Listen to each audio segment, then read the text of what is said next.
Greetings, everyone. Welcome to Artcasters number 325. We have a familiar face joining us today, and we will get right to him momentarily. But first, we're going to do what we always do, and go around the room, introduce ourselves, say anything we've got to pitch. This will probably be a little shorter show, probably about an hour as opposed to the hour and a half. So we're just going to roll right into it. I'm Scott with Circworks Art Labs. You're on my channel. That's where you can find me on YouTube. You can find my website, circworks.com. And this weekend, if you happen to be in Arizona, I will be at Phoenix Fan Fusion at the Surprise Comics booth. That is booth number 871. So come by and say hi. I'll be doing some sketches. I'm doing a lot of sketch covers and stuff. Oh, here's one Gazbot. Can you? Oh, it's a delay there. Oh, a little White Ranger action. Yeah, very nice. Yeah, I like the way you did it almost black and white except for the gold. Yeah, here's a Spawn. Spawn, sweet. You using Copics for that? Yeah, well, Nice. but yeah, Same thing. And this is like the new Scotty Young book that came out. So Ah. I'll be doing sketch covers. I'll be doing sketch cards and remarks and stuff over there. So come by and say hi. So I will move over to Corey. Corey, what do you got going on? I have shot a bunch of stuff, so I'm closing in on the end of my animated short film that has some live action bits. The live action bits have been taking forever, but it snowed again today, so. Meanwhile, it's like 110 here. Yeah. It was like 85 today here.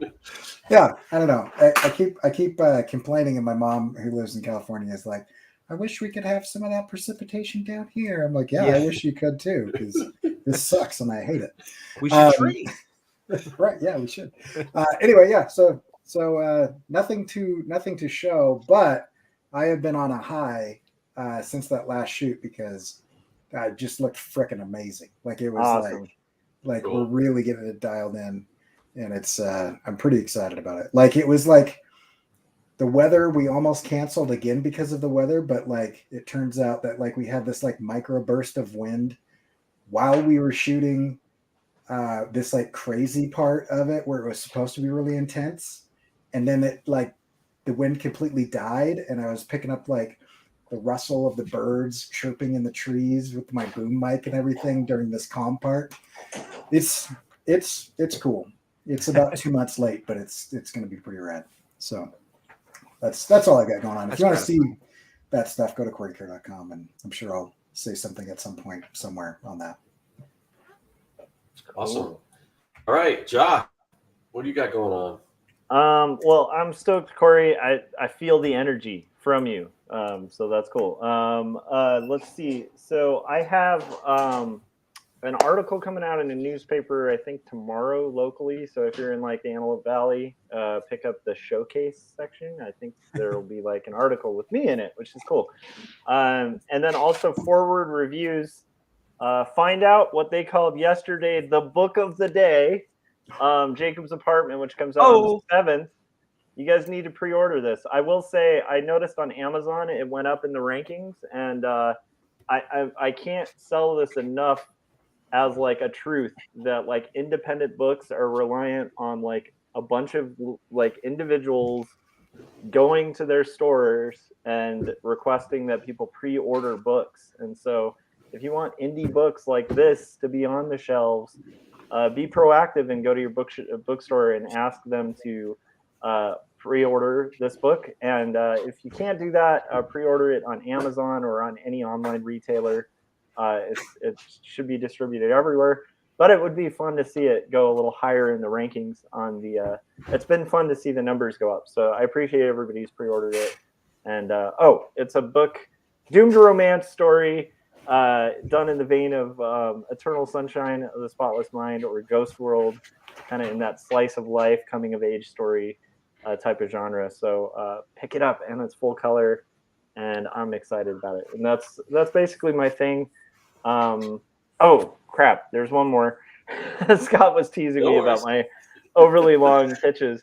Also, if you're in Canada, I'm nervous about this because I never travel out of country. I'm a homebody, and so it's giving me major anxiety. But I'm also excited about it. I'm going to be at TCAF at the end of next month And if you guys are interested in kind of meeting me, if you're on that side of the coast, sort of like that Canada, Pennsylvania type of area of the country, it's a good opportunity to come meet me and also check out a bunch of brilliant indie cartoonists. I'll be at the Graphic Mundi booth all 3 days, and then the last day I believe I'm doing a panel as well. So that's my stuffs. Yeah.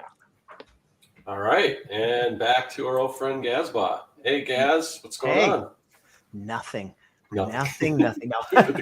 For a while it was nothing. I'm kind of getting back in the swing of things. Unfortunately, a lot of stuff I can't show. I'm working on for RR Parks cards. I'm working on another series of sketch cards for their second Ultraman series, which is Ultra 7 and the Return of Ultraman / Ultraman Jag. Yeah, but I can't show any of that. I'm doing 30 cards that I cannot show until months from now. And then other than that, I'm working on my stupid comic, my not stupid comic, but my comic that I am stupid for taking forever to put out because I keep doing other things like sketch cards and stuff.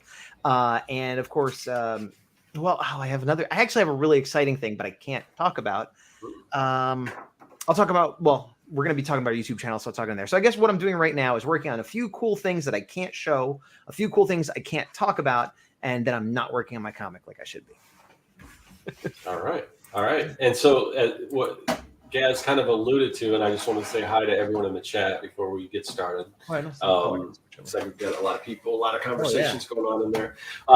So I wanted to have Gaz on because he started putting out some new content on his YouTube channel. I mean, he's always been putting out content. A lot of it's Power Rangers related, but he started getting back into doing some more of the art stuff. And I thought, we're all four of us have been doing YouTube. We've been on it for a long time, and we're still not YouTube stars yet. So why do we keep doing this thing? Well, you're the closest, Scott. Yes. Actually, the video I just put out Monday. At first, I looked at it and it was like it was performing like it was like this is your 10th most out of, because it ranks it out of 10th most recent popular video. I'm like And then I looked today and it was like 1 and it almost had like 1,000 views, which is a lot for me. So it's like, wow. Okay. I would think what's weird to me though is like your subscriber count, I think is like 20,000 or something like that, right? Yeah. My subscriber to view ratio is so bad. That's what I like, but I feel like that's true of a lot of people. Cause I only have like 1,400 people. So I'm much less than you. And my average videos get like 50, maybe a decent one gets 200 or 300, but it's the same thing of like, who are these other 1,000 people? But for you, it's who are these other 9,000 people? Yeah, we've been on it so long that I'm sure most of those subscribers don't even pay any attention, and YouTube's not feeding that stuff. But I don't know. I thought it'd be kind of fun to just talk about why we still do this YouTube thing, and kind of maybe how our channels change, why we keep coming back to it, what we like about it, what works, what doesn't, and anything we're planning on changing in the future or whatever. Because you were kind of, Gaz, you were kind of like, oh, well, do I start another channel for my Power Ranger stuff, or do I keep it on the same channel? And all these decisions, just like as we're entering the topic too, I want to make sure to take the opportunity to shill for your channel. So I will say, as we're talking about this and the purpose of YouTube and stuff like that, you guys can drop super chats while we're going live, and that's a really good way to support Scott and his channel. And also to make sure that your comment, like we address as many comments as we can in the chats, but if you want your comment to be highlighted or like definitely addressed, as long as it's TOS safe, we'll read it on the show. So feel free to send super chats towards Scott just to prove. I was gonna say you should have done a stream yesterday on your birthday. You probably got some nice birthday money. What's TOS safe? That just means stuff that won't get you banned. Oh, okay. Like, because if you don't say that, like somebody might super. Terms of service, right? Oh, okay. Yeah. I got it. Yeah. I didn't know that either, but I knew what you meant, but I hadn't heard it said that way.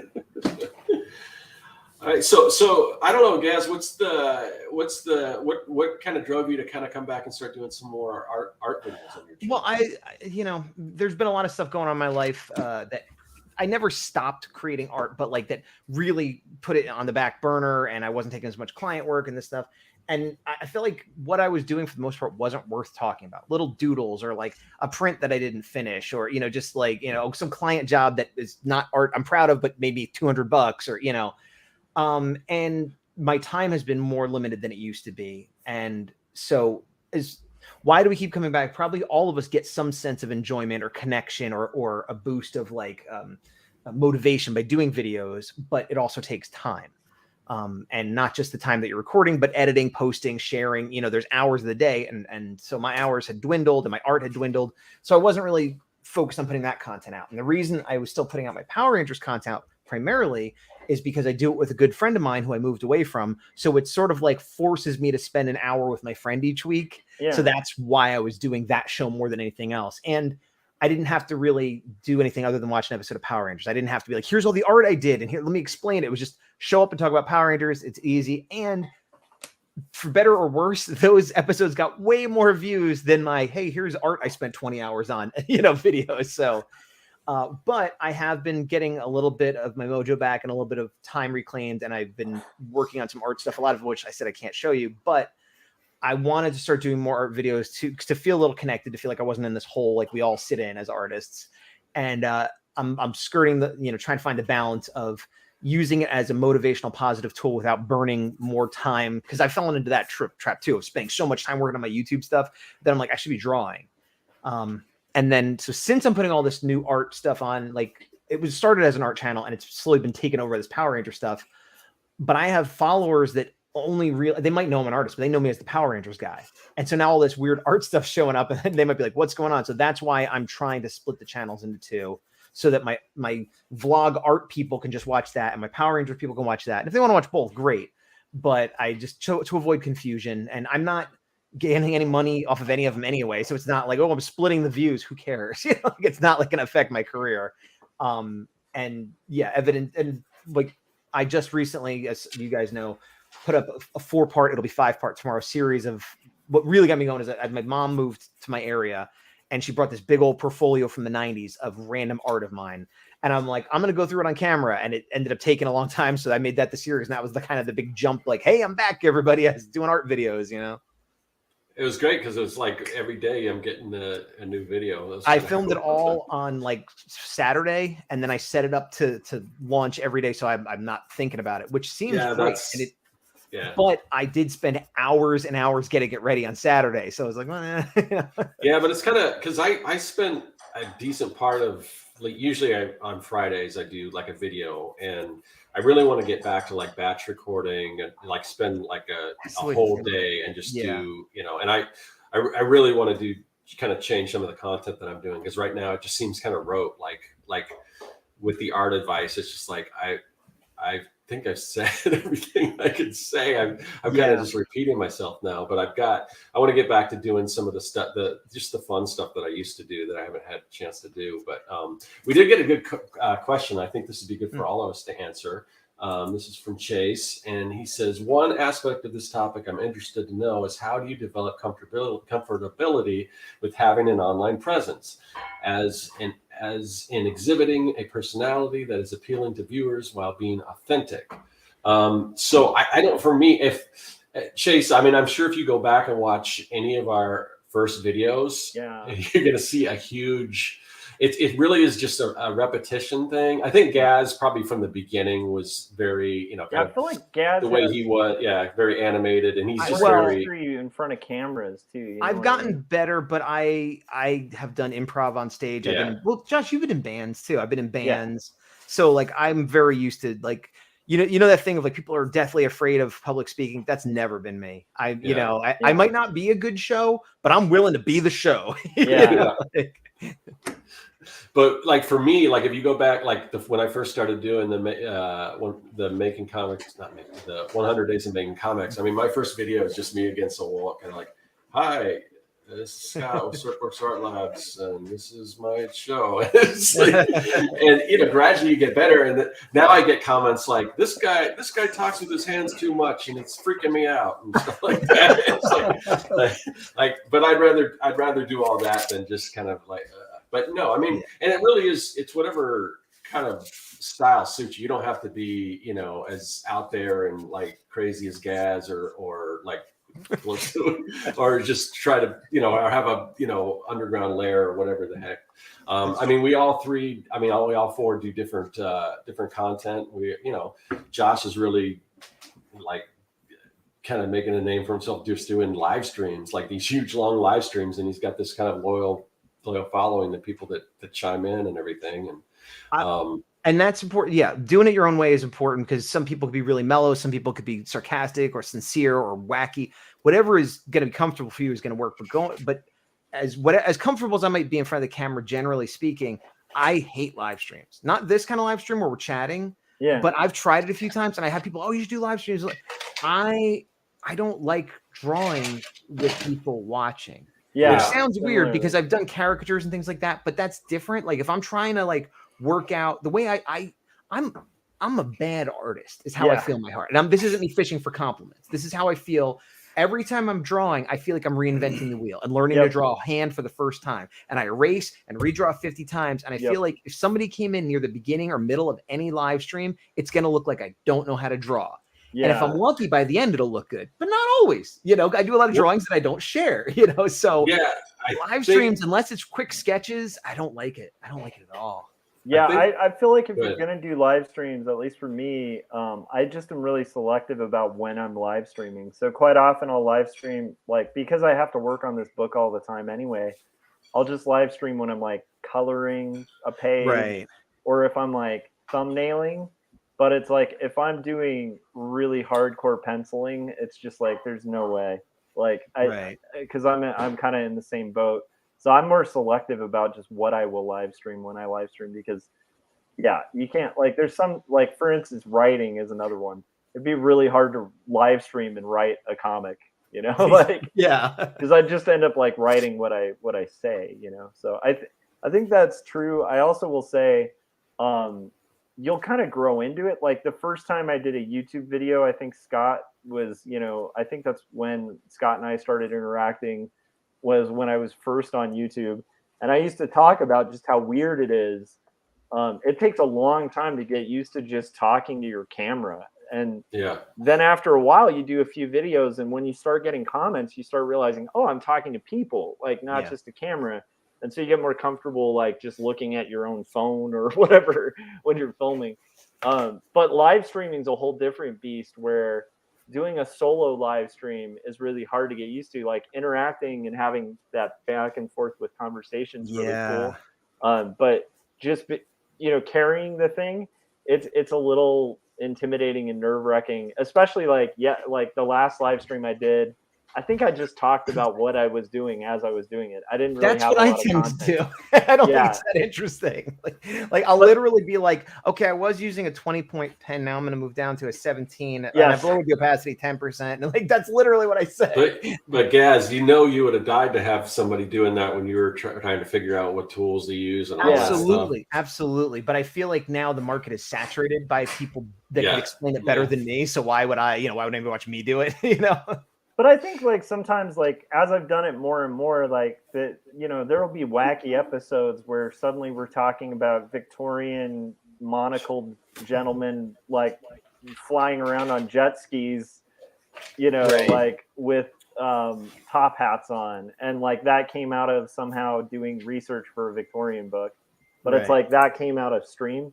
So I think it's just like I guess that would be my answer. I'd like to hear like Corey's on that too, but that would be my take on like how you develop your own online personality.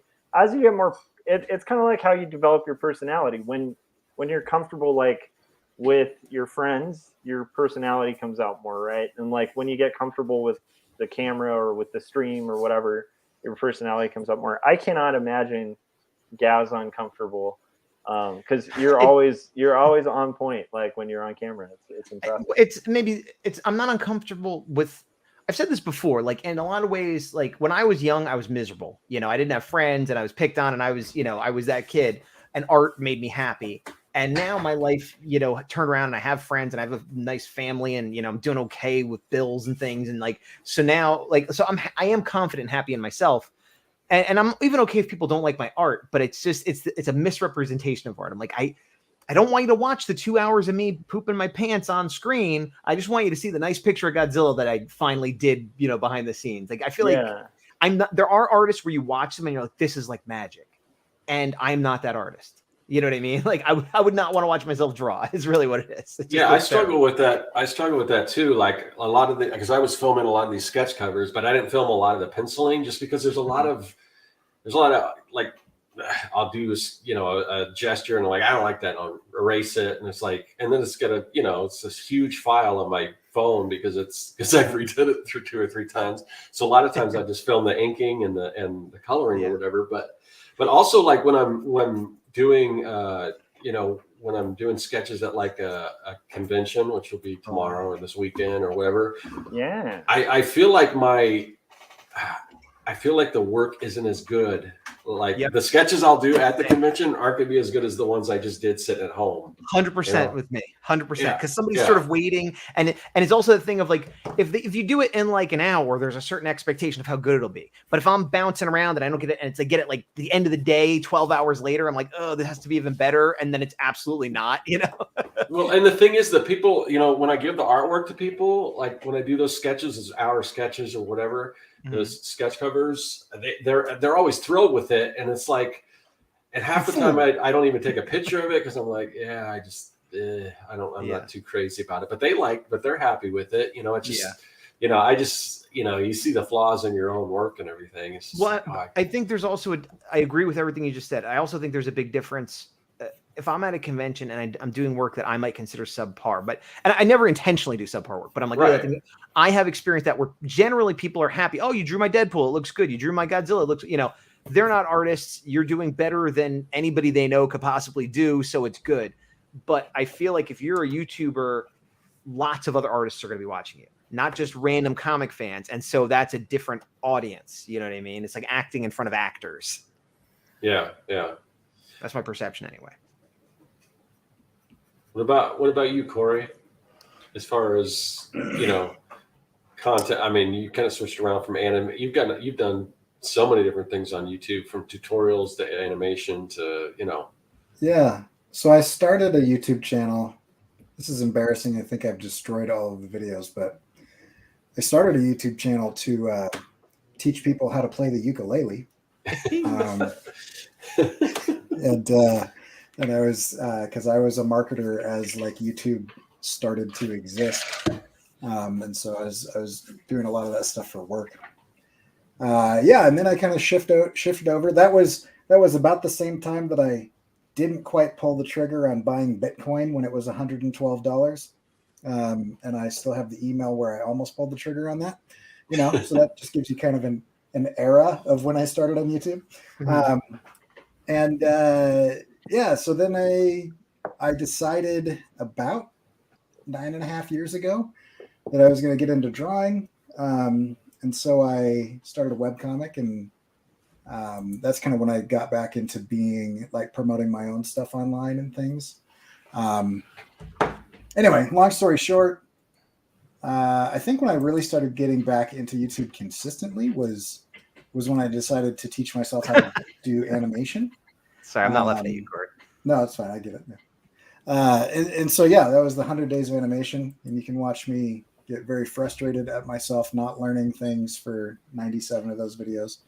So then I started doing the thing, what everybody else was doing. Like, I've got some wisdom, some things I'm learning. And so I'll talk about those things, and I can talk about anything for a while. Ironically, I got really sick of, you would see like one kind of influential kind of artist say a piece of advice, and then it would like ripple through like YouTube. Yeah, and like 1,000 fans or whatever. Yeah, there was always like one thing, and then you'd hear nothing but that for like 2 months, and everybody would pretend like it was like novel, And so I kind of do most things out of spite, but kind of out of spite, I did this rant on how I'm just sick of like advice channels, and that like killed my ability to make YouTube videos for a while because I was like, oh crap, the only thing I have to say is advice. And so then I didn't. And then we shifted over to Josh and I started doing Art Check, and then we did Indie Review Show, and then I started getting on Artcasters a little bit more. And in the midst of all of that, for work, I started teaching. Isn't that like professional art advice? Teaching? Yeah. Oh no, I'm a massive hypocrite when it comes to all the content that I've produced. I will own that. I don't know if own that makes me more or less of a hypocrite, but yeah, no, so I annoyingly, my most popular videos are the ones that I hate doing the most, which is like, if I am pretty decent at explaining how to do software things. And so those videos, I mean, compared to the rest of my stuff, they do really well. Like I've got about 3 videos that make up about 80% of the views a month that I get, and they're old software things. I still get comments on this one where it's like, I can't find the thing. I'm like, well, that's because I made that video 4 years ago, and that software has been updated 26 times since then. And go watch a new video. Like So Corey, are you saying like if we go to the backlog, it's like, here's how you open Quark. Now it's going to look a little pixelated at first, and that's just the preview. Don't worry, it'll print fine.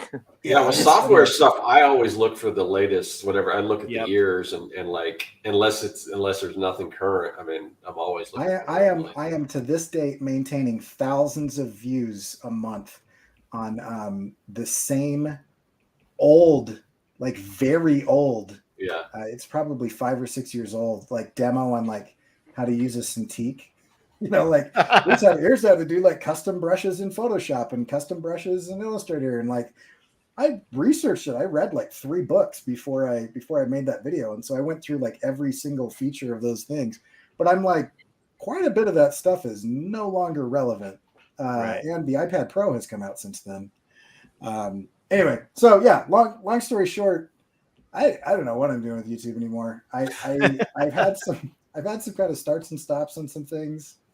And I wanted to kind of do stuff, but just the energy of like doing live streaming. So one of the tricks that I did was, and this is just my whole life, I do this. I work really hard at the beginning to be really lazy. And so like I will just automate as much as I possibly can.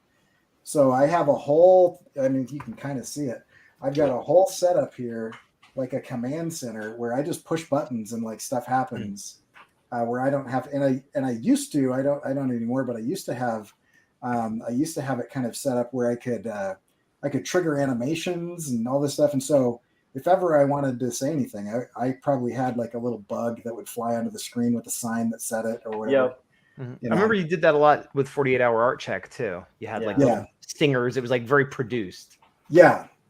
And that is really time consuming because I also get better at stuff every couple months. And so every couple months I'd be like, I'm going to redo all the intros to everything and all the stingers and all the transitions and, and anyway, but yeah, I mean, I don't know. So I don't know what I'm doing with it now other than I get to hang out with people and it's fun to chat and stuff. Yeah, and that kind of leads to a question Christopher had here. Let's see, I'll pull this up. Do you find that engaging online helps to make you get more connected to people and help you address how it can feel isolating at times working in the studio? Absolutely. Yeah, I mean that's kind of what Gaz was talking about with the Power Rangers show that he does with the Big Dog. I mean, they get to hang out, and I mean that's one of the reasons why there's 325 episodes of the Artcasters. Yeah.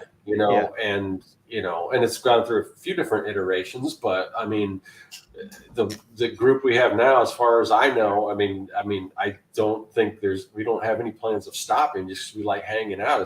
These are like two of my favorite people in the world, and I get to hang out with them every week. We have behind the scenes like rap battle beef, but not, Well, and that's on top of like 280 episodes of 48-hour Art Check and how many of Indie Review Show did we do? We did like 30 or 50. Yeah, upwards of 30. I mean, which doesn't sound as impressive when you're up in the hundreds, but also that show was a lot more work. Oh yeah. Than everything else. But Victor's saying I missed the 48-hour art check, and I do too. That was a fun show. But yeah, it really was. It's funny, like, so I think that might tie into another thing, which is like, you know, and I'm curious what you guys think about this, but it's like, for me, one of the big juggles in doing the YouTube stuff is finding ways to generate content that doesn't interrupt my content. Like, meaning like, I have like a 230 something page graphic novel I got to finish in a year. I can't like be doing stuff that's not doing that. So if I can find ways to like hang out with people, like much like Chase was saying, you know, and like use it as a way to like kind of have people to keep me company and we're all drawing together and inspiring each other, that's great. But the second it starts interfering, with my ability to put out pages, it's like, I don't know what should cut, you know? Because if I were to say lose my job tomorrow, I would probably reframe my my YouTube to be a little more commercially viable. I'd probably get a little more contentious on my channel too. I'd probably get into more debates. And stuff like that, because it's like it's something I'm skilled at, even if I'm like I'm not like that, like even into that content. It's just like if I wanted to build my channel, that would be a really good way to generate like weird out of comics kind of people that would buy comics. But yeah, it's like, I don't know how do you guys juggle that? Like, to me, that's the big struggle all the time. And that's what I love about live streaming. That's the main reason I do the live streaming, is like I can just hit record, and then it's like, not only am I generating a stream, but because I'm on stream, I feel pressured to stay with my page longer than I probably would if I were off stream. So it kind of has like a great, you know, reward kind of system built into it. But anything other than that, I haven't found a way to like sustain it, just because. Well, I mean, Josh, you and I, we've built in productivity into everything that we've done. I mean, initially, you know, I came on the Artcasters as a guest a couple of times, and we started the 48-hour art check. Yeah. Because we were both kind of having this.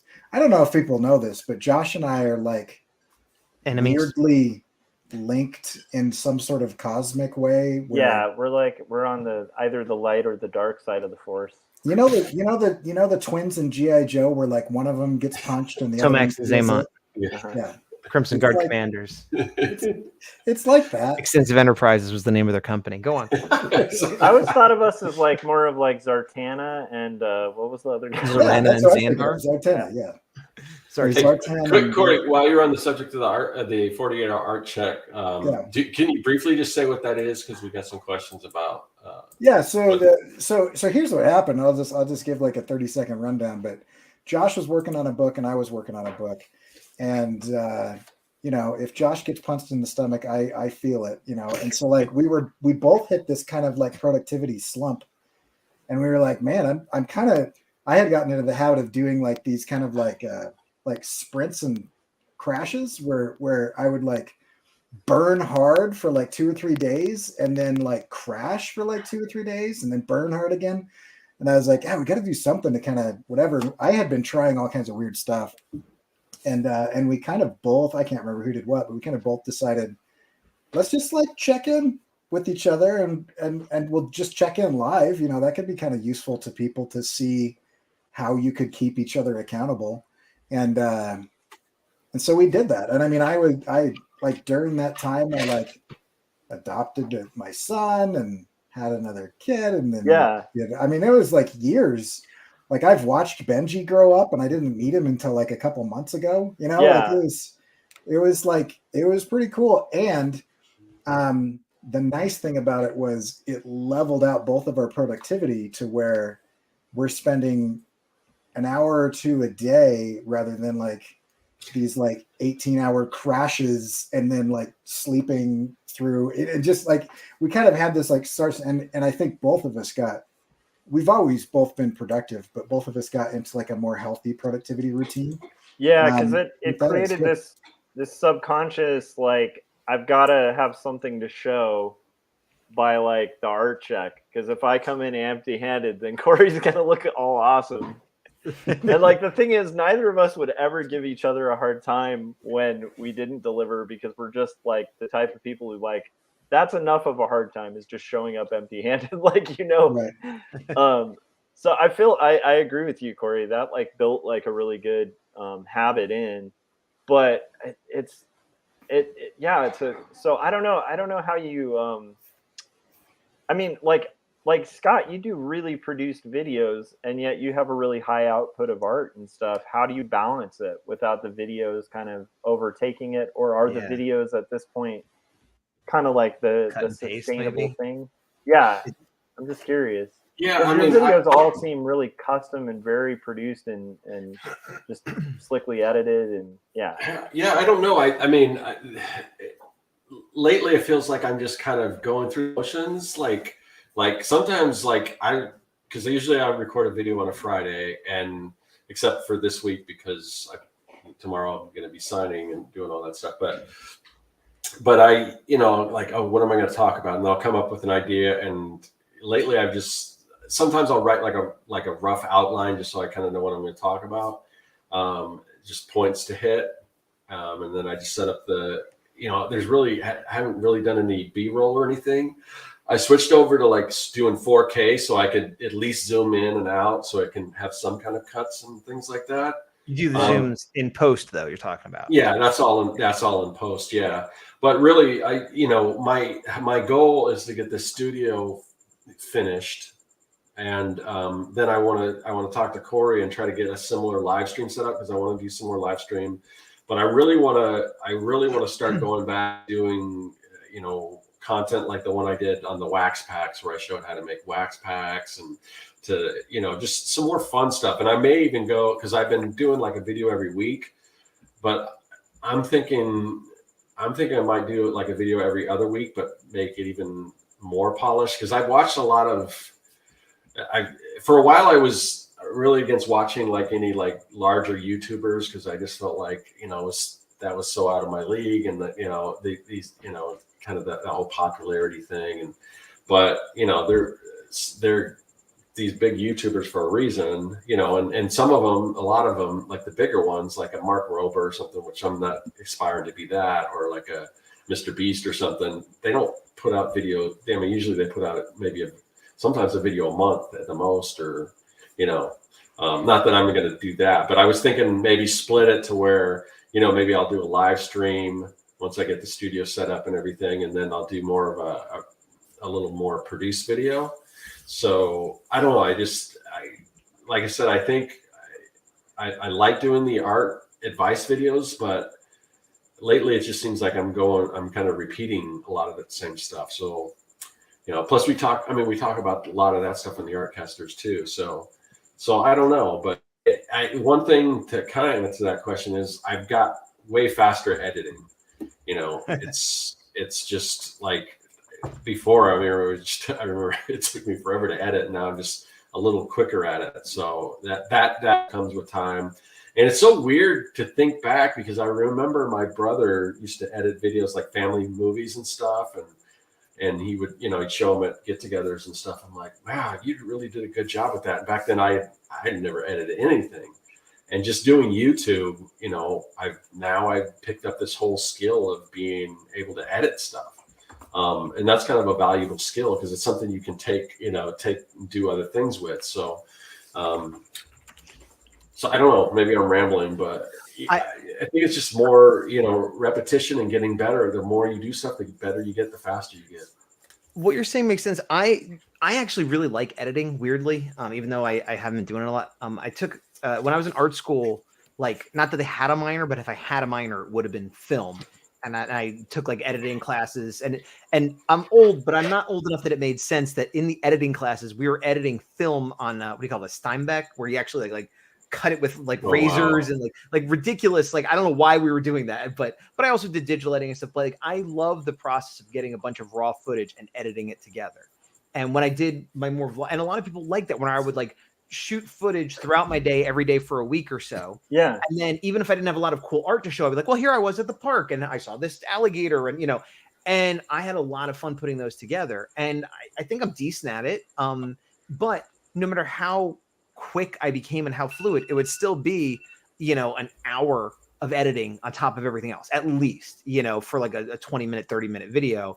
And so it did become a thing where, like, if I keep making these, that's, if I stop, I could get myself a couple extra hours a week if I stop making these really well edited videos that don't serve any purpose other than like 15 people going like, oh, I like those vlog videos you do, like, so I don't know, like yours serves more of a purpose because it's much more branded content, whereas I felt like my brand was becoming less about like, hey, here's my art, and more like, here's my day. But I wasn't enough of a personality that I'm like, I'm a vlogger and people like me for that. It was just like, my art friends like watching me vlog is what it became. Yeah, I'm one of those people. Yeah, but and I appreciate that. Yeah. But when my time is limited, it's hard to justify spending it on that.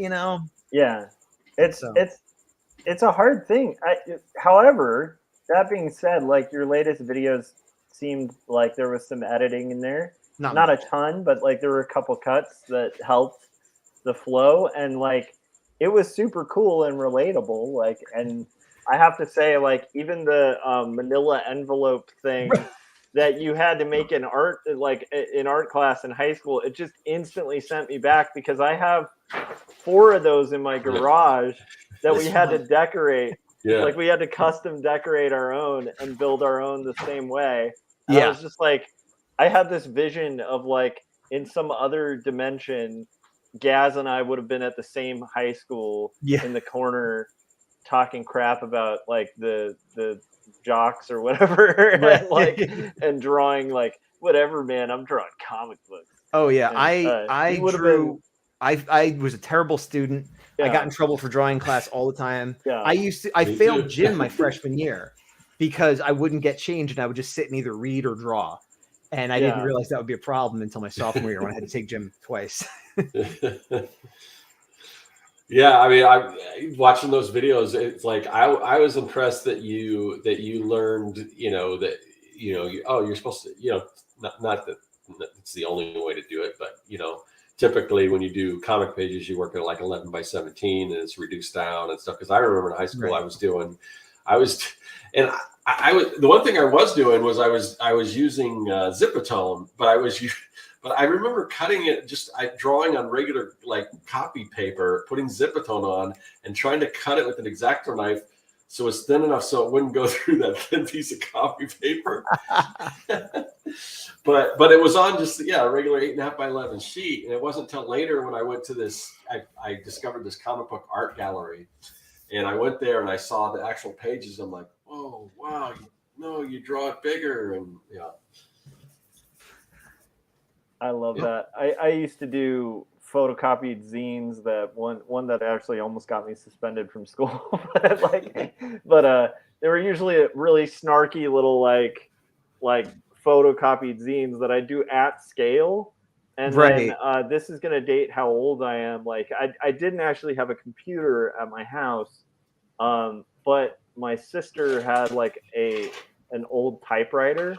And so I used to typewrite the text and then cut it out and paste it and then just photocopy that. Right. That was my early foray into comics. It took me a long time to find out like you don't have to use Sharpies, and Sharpies are not a good solution unless you're at a show. A lot of things like that. But those videos are really fun, guys, and it's cool that it's kind of, I think it's cool to see the evolution of an artist, like a young artist, compared to the art you do now. Artist. But it's fun to see.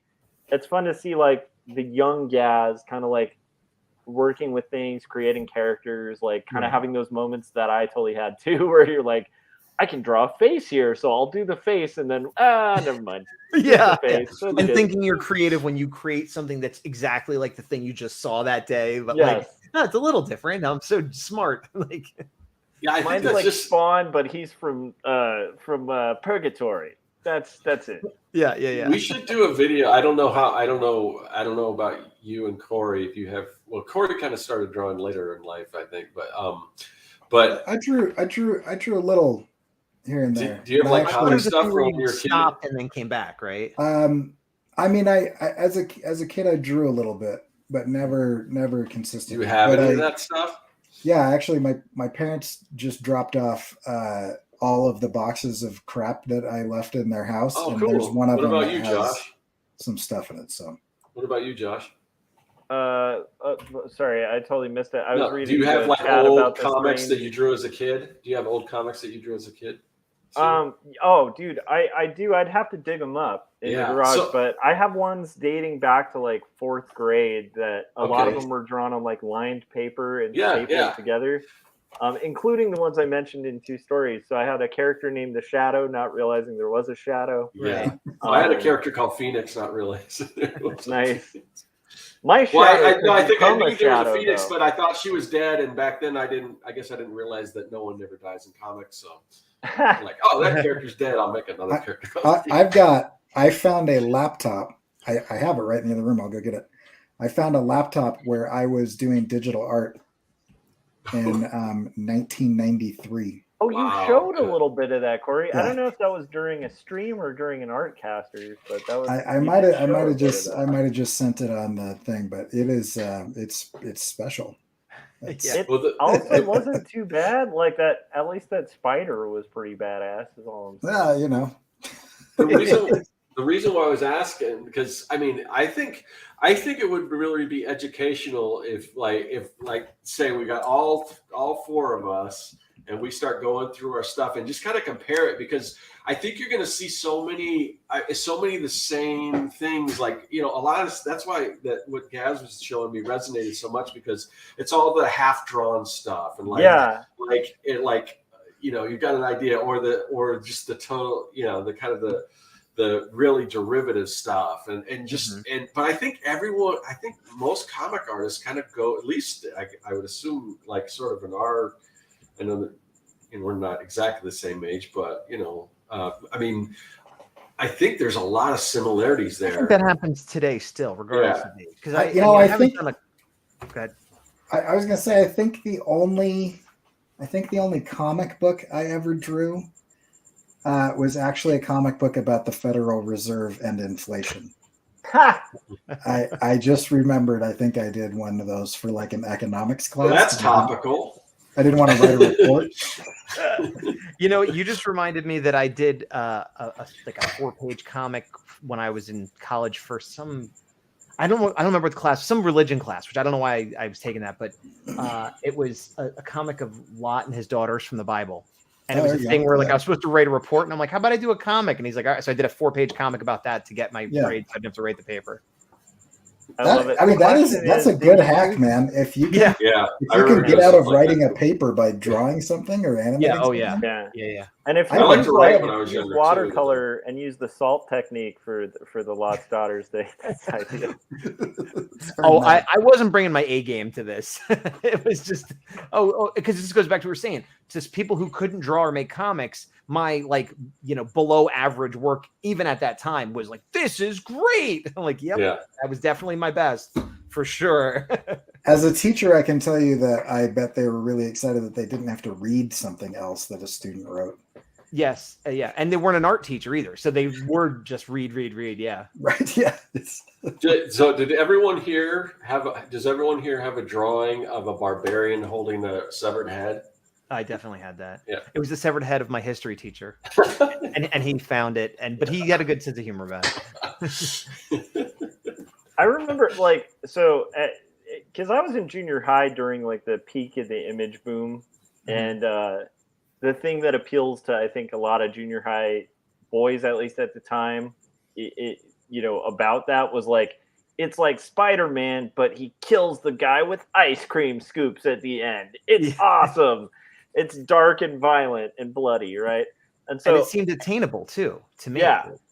Everything from that era that I drew though was just ridiculously gory. Oh, yeah. And I remember a few times, luckily my dad was a graphic designer, when he was younger. And so when he got called into school, he was just kind of laughing about it. But it's they were like, we need to talk about your disturbed son.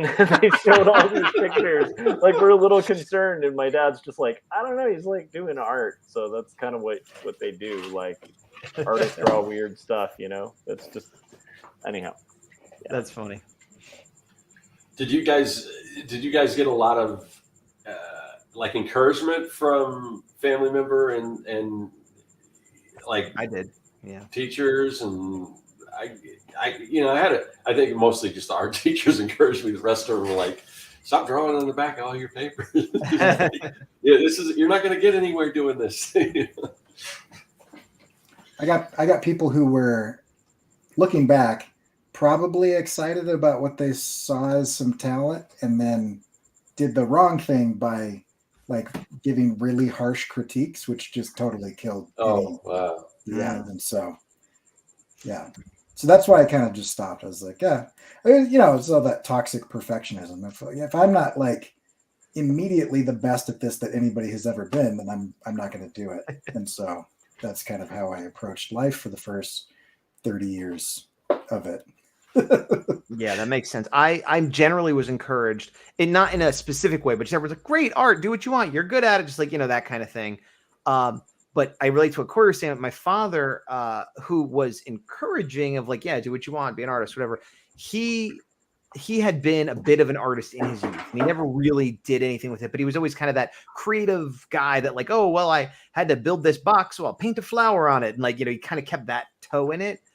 And I hated showing him my art because, like Corey said, it would always be, oh, here's this thing that I spent 20 hours on. And be like, oh, that's cool. The feet are a little wonky though. And right. And it would, that was the worst part. It wasn't like, oh, and it wrecked me every time, and it's like, what? The whole world's going to tell me I suck. I don't need. And to this day, I think a big part of why I see every flaw and hate my art is because there's that little part of me that zeroes in on what's wrong with it because I was taught to do that. I remember the first full comic that I did, and this was probably in, I want to say 5th grade. And I was it 5th grade? Yeah, I don't know. But it must have been, maybe might have been like 8th.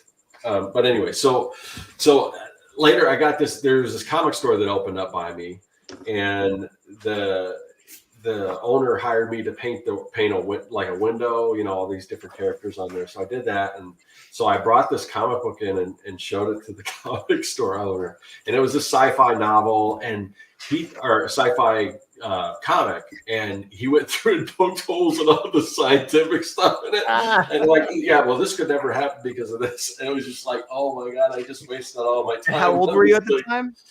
I was probably, I think, I want to say probably this might have been freshman year because it might have been freshman year because that's when when the comic store opened and when I was doing that painting that window. Oh man, I had really encouraging parents. Like my mom was an English major and my dad was like had a lot of different degrees and stuff, but he was an architect at one point and then he was a graphic designer at one point. So he like got it, and also used to paint. Like before I was born, he was like painted like oil paintings of like landscapes and stuff. So they understood it, but because my dad was a graphic designer, he would encourage me, but he'd always be like, kind of like, I'm excited that you have talent in art, and I'm kind of bummed about it. Like, right. Because he knew commercial art and how hard it is, and then also having been a graphic designer, he knew how hard illustration in particular was.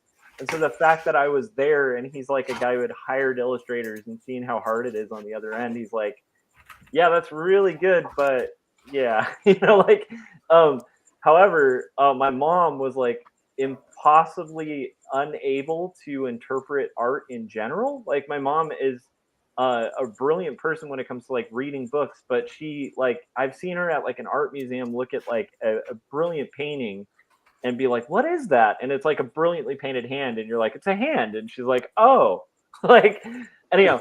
So my like mom would do abstraction, she can't process it, I guess. Yeah. So I don't know what it was. And she appreciates art and stuff. But anyhow, growing up, no matter how well I drew something, I'd show it to her and she'd be like, this is great. What is it? And I think that definitely drove me, like much like you guys, that drove me like just the desire to like show her something and have her go, oh, it's like this. Right. That drove me to get better a lot. Like I remember showing her a drawing of eyes and she'd be like, well, that's cool. What is that? And so I just drew eyeballs for like 4 weeks until I drew an eyeball that was like accurate, yeah, that's crazy stuff. But yeah, I mean, I do think criticism's good, but I think, Corey, you've told your story before and stuff, and I feel like that's a good story to tell, because the wrong form of criticism can like put an artist off their path for like 20 years, like, or 30 years. And I also I agree. Every artist should receive criticism and take it for what it's worth and try to grow from it if it's applicable. But I don't think everyone should give artists criticism. Yeah. I think sometimes you're not asking for it. It's a finished piece. You're just showing it off. You don't necessarily want it at that moment. But more importantly, and this is my personal opinion, I feel like your friends and family should just support you, because the whole world is going to try to tear you down. Yeah. Now, if you have an art friend and you're like, hey, can you help me with this anatomy? Or if you're asking like specifically, I'm having trouble with this, that's different. But like if my sister or my aunt or, they're like, hey, what do you think of this thing? Looks great. I love you. It's great. And not in a disingenuous way, but like, just like, they don't need me to tell them it's bad. There'll be the whole world to tell them it's bad. And it's probably not bad. It's probably fine. I could just see details that are not quite perfect, that they don't need to be pointed out, by me. Like, yeah, that's kind of how I feel. And that's kind of how I do it, unless somebody's really serious and I make sure that, I mean, can you take criticism? Are you okay with that? Mm-hmm. Make sure you give it, because even sometimes people, when they say that, please critique my work, they're not really ready for it, No, because they think they are so sure you're going to say only good things. They're like, yeah, I could take it. And then you say something mildly critical. Yeah. And I've been on the other end when I was showing my work, and I thought, oh, this is the stuff right here. And then you go out to San Diego Comic-Con and start showing stuff around, and reality hits you and stuff. Although I remember getting a lot of interest. It seemed like everyone was looking for artists back then. It was so crazy. It's just like, everyone had a book. I mean, it was like the kind of that beginning of the boom that, I had people, send me some more stuff and all that kind of stuff. So. Let me jump in real quick. There's a sound an artifact sound that somebody commented on a while back, and it comes in and out. It sounds like a cricket. It's definitely not me, because I've turned off my mic and my speaker and I don't hear it, but it. Oh, really? Yeah. Here, let me mute myself and see if it's. You tell me if it's me. It's Scott. You. 100% Scott. Yeah. It's all right. Like it's literally. I can understand why Gaz is mentioning it too, because sometimes you have like ancillary sounds that don't matter too much, but that one particularly sounds like somebody's just going like this on a chalkboard. I think it is actually. I think maybe. It's like how you're looking up. No, it's coming in the ceiling. It's just no, like I do hear it. I hear it. It's some ambient sound. It's some ambient sound. I don't. If you can't do anything, you can't do anything. But I heard it, and then it went away, and then someone said it in chat, and then it came back. I'm like, I'm just gonna say something. Yeah, no, that's okay. Well, we're getting close to the hour. So let's. Any closing thoughts, Gats? I mean, we'll go around real quick and all that. But is there anything you wanted to close out on as far as the topic? I think going back to YouTube, generally speaking, the positives outweigh the negatives, but you got to be careful about how much time you're putting in it and why you're doing it. Don't be chasing fame. Don't be chasing money. If that's going to happen, great. There's nothing wrong with that. But if that's your goal, it's a mistake. And going back to the persona, I think all of us, I mean, I know Corey the least out of you guys, but from what I know, it seems the same. We are being ourselves, or rather a version of ourselves. There are things that you might not talk about on stream, or you might, subjects you might want to avoid, or like in real life, I curse a lot. I don't tend to do that on my channel because I just want to keep it PG. So there are certain things like that, like slight modifications, but other than that, I'm generally being myself. And I think that's true of most of us here. And that with me, like, I mean, I've got the lab coat and everything. Obviously I don't wear that around. So it's kind of like me, but it's kind of like me, but amped up a little bit, but I'm still genuine. So yes. Yeah. So don't try to, unless you're also a skilled actor, don't try to invent a persona. Try to create a version of yourself that you're comfortable with, because that's one less thing you got to worry about. I have to say this just on the topic of that, because Corey and I were talking about this the other day. I'm not going to get heavy into it, but I was joking about this old art theorist who was terrible. He was like a horrible human being named Greenberg. And he's the guy who like kind of wrote about like Pollock and stuff like that. And I have this fantasy, if I ever like lose my day job and am out of options, that'll be the character I play, is like an old 1950s like terrible, horrible like art critic who's like into cultural appropriation and all this terrible stuff, and just kind of like critique people's work online. That would be if I had to. I'm just saying, if you guys are gonna fake who you are, lean into it and go like hardcore and make some weird meta art about it, and then I can kind of get into it. But That's true. I agree. Like if you're gonna be fake and it's not like a clear like satire Character. or something like that, then I don't know. Like I'm not super interested. Yeah. All right, so let's wrap it up then. Let's see, Corey, where can everyone find you? You can find my stuff at CoreyKerr.com. There's some comics there, I think, and some weird animations and stickers about weird things. And so I think you can buy a couple shirts and a couple stickers there as well. You can see me on Instagram and YouTube and occasionally on Twitter. So, yeah. What are you working on there, Corey? Oh yeah, this is there's I don't know, you probably don't know anything about this, Scott, but this is a really cool indie comic I came across called The Young and the Dead. What? Yeah, and I just thought I'd do a cover for it. So, Yeah, Corey's doing a variant cover. So yeah. in I think July I'll launch it, but I should have a variant cover for each issue. So it should be fun. There should be some cool stuff. Really quick, tell me what car this is again. It's a Trans Am. Right, just like Think Smoking a Bandit. Yeah. All right. I've never seen There's that. one car that What? had a giant. I've never seen it either. What? I know what movie you're talking about. Has Jackie Gleason in it, right? I've heard of it. Burt Reynolds? Is it Burt Reynolds, right? Yeah, it's Burt Reynolds, Sally Field. Yeah. See, so it's like we've seen it. You gotta see it. It's great. All right. Josh. Yeah. So if you guys haven't yet, make sure you're checking out the events page on joshuakemble.com. That'll let you know about upcoming signings. I'll be appearing at TCAF in Toronto towards the end of June. And then at the beginning of July, I'll be doing an in-store signing at the Barnes & Noble in Palmdale, California. Cool. So if you guys are unfortunately stuck in this side of Southern California, make sure you stop by the bastion of literacy out here, the local Barnes & Noble. And then other than that, just make sure you pre-order Jacob's Apartment and 2 Stories. And also, I will say this, because I know we're going to get to Gaz next, and it's like, you guys really should watch those last 3 videos that Gaz posted. They're a lot of fun. It's There's like a 4 deep now. dive. And 5 tomorrow. Oh, there's 4. My goodness. But they're like a deep dive into like nostalgia of like for me, it not only was it fun to watch Gaz do it, but it just brought up so many memories and feelings from that time of like art in high school and junior high and stuff. And I think it's a fun deep dive, and I think the way you presented it, Gaz, is a lot of fun and way more organized than if I tried to tackle that endeavor. I thought it was really well done. So yeah. Thanks. All right. Leading into that, Gaz.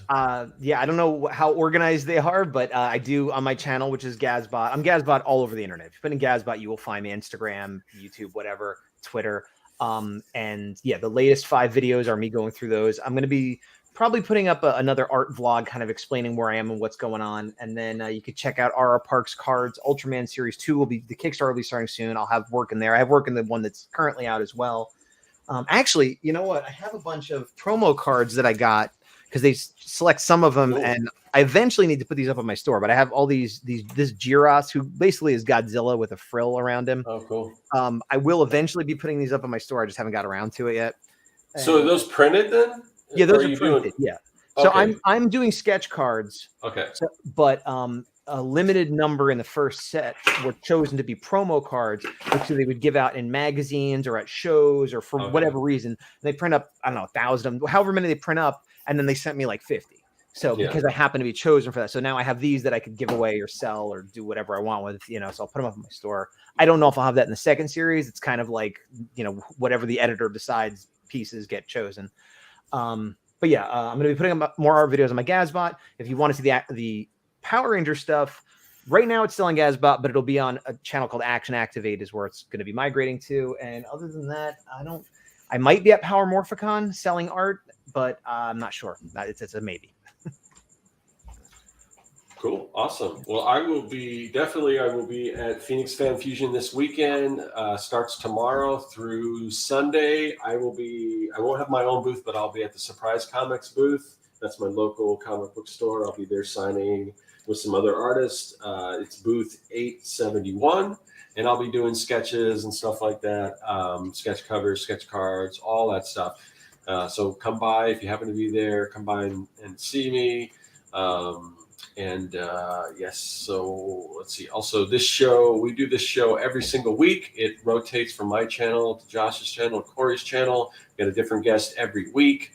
It can get a little confusing, but if you want to know exactly when we're going to, I need to just put a little tape over Gaz so I can get through this. Sorry, I'll stop. No, it's fun. It's entertaining. So, but if you want to know when we're going to go live, who the guest is going to be, what channel it's going to be on, what the topic is, just join our mailing list. We don't spam or anything like that. We just about 30 minutes at least before we go live. We will send, you guys are killing me.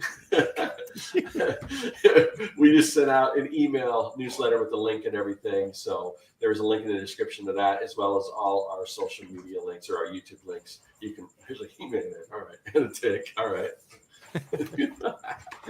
All right. So we'll see you guys. We'll see you guys next week. Thanks for having me on. Oh, and thanks for the chat too. Thanks to everyone in the chat. Thanks, We everybody. appreciate it.